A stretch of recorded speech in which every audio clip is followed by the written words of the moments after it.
Hello friends, welcome to my YouTube channel SKSM academy में। आज हम आपके लिए लेकर बहुत ही मोस्ट इम्पोर्टेंट क्लास 10th विद्यार्थियों के लिए साइंस में, जो कि बहुत ही मोस्ट इम्पोर्टेंट है। हेडिंग है खनिज और अयस्क में अंतर। इन खनिज और अयस्क में अंतर ये बहुत ही मोस्ट इम्पोर्टेंट है। तो देखते हैं। खनिज वे प्राकृतिक पदार्थ हैं, यानी खनिज वे प्राकृतिक पदार्थ हैं जिनमें धातुओं के यौगिक पाए जाते हैं। यानी खनिज जो है वे प्राकृतिक पदार्थ हैं जिनमें धातुओं के यौगिक पाए जाते हैं, जबकि अयस्क वे खनिज हैं जिनसे किसी धातु को लाभप्रद ढंग से सुविधापूर्वक कम खर्च पर निष्कासित किया जा सकता है।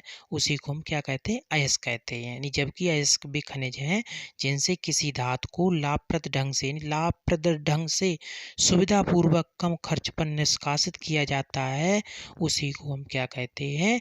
अयस्क कहते हैं, जो कि बहुत ही मोस्ट इम्पोर्टेंट है। यानी खनिज वे प्राकृतिक पदार्थ हैं जिनसे धातुओं के यौगिक पाए जाते हैं, जबकि अयस्क वे खनिज हैं जिनसे किसी धातु को लाभप्रद ढंग से सुविधापूर्वक कम खर्च पर निष्कर्षित किया जा सकता है, उसे खनिज कहते हैं, मतलब अयस्क कहते हैं। ये बहुत ही मोस्ट इम्पोर्टेंट है। अब नेक्स्ट देखते हैं। नेक्स्ट है निस्तापन और भर्जन में अंतर। यानी निस्तापन और भर्जन में अंतर, जो कि बहुत ही मोस्ट इम्पोर्टेंट है।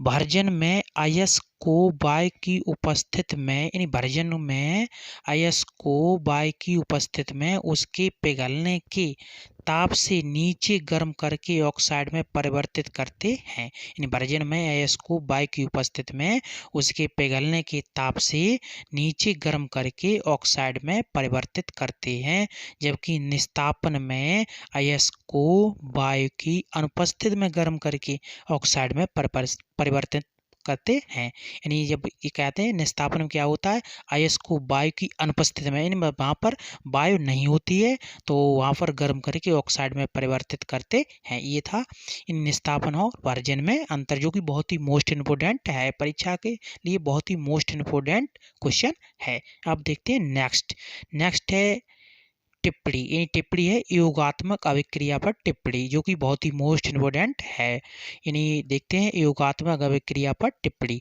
वे रासायनिक अभिक्रियाएं, यानी वे रासायनिक अभिक्रियाएं जिनमें कार्बनिक यौगिकों से, यानी कार्बनिक यौगिकों से अभिकर्मक का योग होता है तथा यौगिक की असंतृप्तता कम होकर वह संतृप्त यौगिक में परिवर्तित हो जाता है। इन यौगिक की असंतृप्तता जो है कम होकर वह संतृप्त यौगिक में परिवर्तित हो जाता है, योगात्मक अभिक्रियाएं कहलाती हैं। इन योगात्मक अभिक्रियाएं जो कहलाती हैं, जैसे एथिलीन की ब्रोमीन के साथ अभिक्रिया योगात्मक अभिक्रिया का उदाहरण है, जो कि देखते हैं CH2 बराबर CH2, यानी CH2 जो है बराबर CH2 plus Br arrow Vr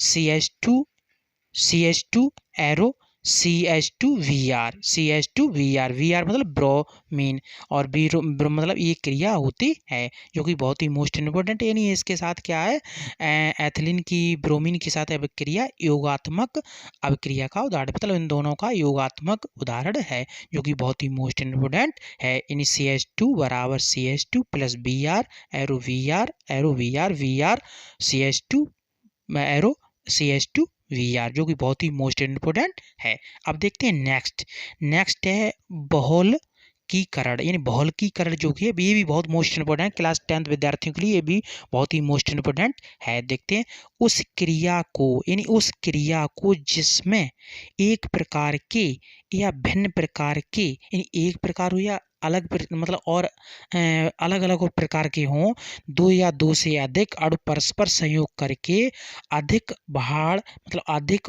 वाले जटिल यौगिक बनाते हैं। यानी दो या दो से अधिक अणु जो परस्पर मिलकर संयोग करके अधिक अणु भार वाले जटिल यौगिक बनाते हैं, बहुलकीकरण कहते हैं। इन बहुलकीकरण कहते हैं। इस प्रक्रम के फलस्वरूप बने उच्च अणु भार यौगिक को बहुलक कहते हैं। इस प्रक्रम के फलस्वरूप बने उच्च अणु भार यौगिक को बहुलक कहते हैं। जैसे एथिलीन को मतलब क्या कहते हैं, एथिलीन बहुलीकृत होकर पॉलीथीन देती है। यानी एथिलीन जो है ये बहुलीकृत होकर क्या बनाती है, ये पॉलीथीन हो जाती है। जैसे NH2C